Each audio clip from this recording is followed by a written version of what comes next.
Mari kita berdoa. Tuhan Yesus, terima kasih untuk pagi ini. Sebentar kami akan ibadah sekolah minggu.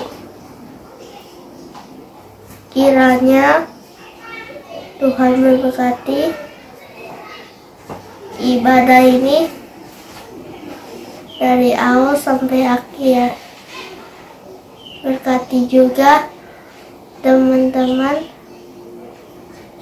dan guru-guru sekolah minggu. Dalam nama Tuhan Yesus kami berdoa. Amin. Hai kids, apa kabar? Hari ini kakak menjadi seseorang. Nah, apakah kids tahu? Orang ini berjalan ke berbagai kota untuk bercerita. Bercerita tentang Tuhan Yesus. Kalian tahu siapa orang ini? Ya, betul. Dia adalah seorang rasul. Lebih tepatnya, hari ini kakak mau cerita tentang Rasul Paulus. Paulus itu adalah seorang pengikut Yesus yang sudah lama hidup. Dia dipenjara di Roma karena dia mengajar orang-orang tentang Yesus dan mengatakan bahwa Yesus telah bangkit dari kematian. Dia mengirim surat kabar baik kepada teman-temannya. Ia mengucapkan terima kasih atas hadiah yang mereka kirimkan. Dia juga mengatakan kepada orang-orang bahwa Allah sedang mengubah kita menjadi sama seperti Kristus. Setiap orang yang percaya kepada Yesus akan mendapatkan pengampunan dan hidup bersama Allah selamanya. Yuk kita lihat video Paulus berikut ini.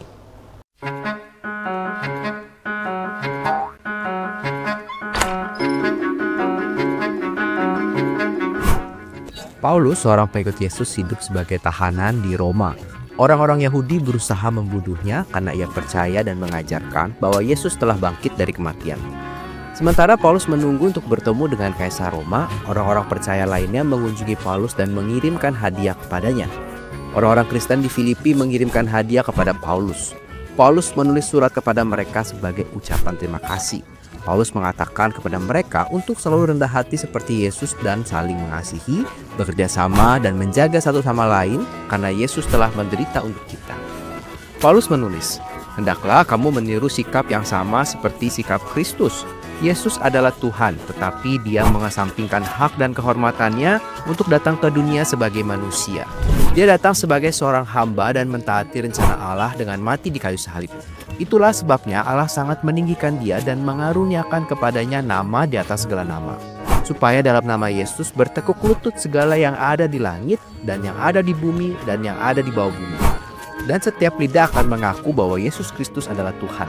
Hal ini akan membawa kemuliaan bagi Allah Bapa.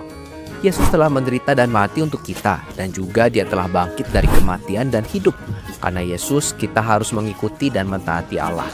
Allah sedang bekerja di antara kita, mengubah kita menjadi seperti Yesus. Paulus menulis, "Lakukanlah segala sesuatu dengan tidak bersungut-sungut dan berbantah-bantahan, supaya kamu hidup tidak bercacat dan murni. Sebagai anak-anak Allah yang tak bercacat di tengah-tengah dunia yang penuh dengan kejahatan. Dengan demikian, kamu akan bercahaya seperti bintang-bintang di dunia." Yesus anak Allah merendahkan dirinya dengan datang ke dunia sebagai manusia. Yesus tidak pernah berdosa, tetapi Dia mati di kayu salib untuk menyelamatkan manusia dari dosa-dosa mereka. Yesus bangkit dari kematian dan hidup. Setiap orang yang percaya kepada Yesus memiliki pengampunan dan hidup bersama Allah selama-lamanya. Bagian firman Tuhan tadi diambil dari surat Paulus kepada jemaat di Filipi. Tepatnya di Filipi pasal 2. Yesus datang ke dunia dan menjadi manusia. Yesus adalah Allah. Tetapi Ia pergi meninggalkan tempatnya di surga, datang ke bumi, dan hidup sebagai manusia. Yesus menjadi manusia dan mentaati rencana Bapanya dan menyelamatkan orang-orang berdosa. Dia taat kepada Allah. Ketaatannya dibuktikan dengan Yesus mau menderita, bahkan mati di kayu salib. Siapapun yang percaya kepada Yesus akan diampuni dari segala dosa mereka dan dapat tinggal selamanya bersama Allah di surga. Ketika Dia menjadi manusia, Yesus merendahkan dirinya sama seperti seorang hamba. Dia taat kepada rencana Bapanya untuk menyelamatkan orang-orang berdosa. Alkitab mengatakan Allah meninggikan Yesus karena ketaatan yang sempurna. Apa ya artinya meninggikan? Kids, Allah meninggikan Yesus di atas segala nama di langit dan di bumi. Yesus akan disembah dan dipuji selamanya. Semua orang suatu hari nanti akan mengakui bahwa Yesus adalah Tuhan. Ketika kita percaya kepada Yesus sebagai juru selamat kita menerima pengampunan dosa dan hidup bersamanya selamanya. Mereka yang telah diselamatkan diberikan Roh Kudus. Siapa sih Roh Kudus? Ya betul, Roh Kudus adalah roh yang menolong kita untuk menjadi lebih seperti Yesus. Roh Kudus menolong kita untuk menjadi serupa dengan Yesus. Ketika kita mengikuti Yesus, kita menjadi seperti terang yang bersinar dalam kegelapan. Kita menunjukkan kepada orang lain seperti apa Yesus itu melalui cara kita memperlakukan orang lain. Bagaimana kita mempercayai Tuhan dan tentunya dengan langsung membagikan cerita tentang Injil. Alkitab mengatakan bahwa setiap orang yang mengikuti Yesus akan bersinar seperti terang di dalam dunia yang gelap. Itu berarti kita harus hidup berbeda dari mereka yang tidak mengikuti Yesus. Salah satu cara hidup seperti Yesus adalah dengan taat tanpa bersungut-sungut atau mengeluh. Kita mengikuti Yesus dengan sukacita karena kita mengasihi Dia dan ingin orang lain mengenal Dia.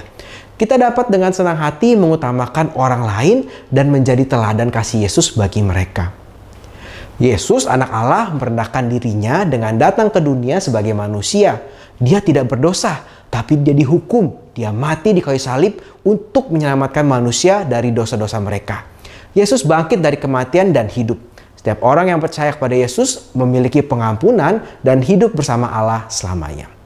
Yuk kids, mari kita berdoa bersama. Tuhan Yesus, terima kasih pada firman Tuhan hari ini kami boleh belajar, kami boleh diingatkan bahwa Engkau merendahkan dirimu untuk datang ke dunia, hidup sebagai seorang manusia, menderita, kemudian disalibkan, dan Engkau bangkit berhasil mengalahkan dosa. Tuhan Yesus, terima kasih sudah menebus setiap dosa kami. Biarlah kami boleh hidup serupa dengan Kristus. Biarlah Roh Kudus membantu kami supaya semakin hari kami boleh semakin serupa dengan Yesus, merendahkan diri kami, dan juga boleh menjadi teladan bagi orang-orang di sekitar kami. Dan biarlah orang-orang boleh melihat hidup kami dan mereka boleh melihat Yesus dalam hidup kami dan menjadi percaya. Terima kasih Tuhan, di dalam nama Tuhan Yesus kami berdoa dan mengucap syukur. Amin. Oke kids, bye-bye. Nah kids, kita semua akan bersama-sama mengakhiri akan ibadah kita hari ini. Kak Eri akan berdoa untuk kids semuanya. Mari bersama-sama kita berdoa. Terima kasih Tuhan, hari ini kami boleh bersama-sama beribadah kepada Tuhan, memuji nama Tuhan, mendengarkan akan firman Tuhan. Tuhan, kami mau melakukan apa yang sudah kami dengarkan. Kiranya Tuhan menolong kami supaya kami dapat melakukan firman Tuhan itu dan melaluinya kami boleh mempermuliakan nama Tuhan. Berkati kami semua Tuhan, di dalam nama Tuhan Yesus kami berdoa. Amin. Ibadah kita selesai. Selamat hari Minggu. Tuhan Yesus memberkati.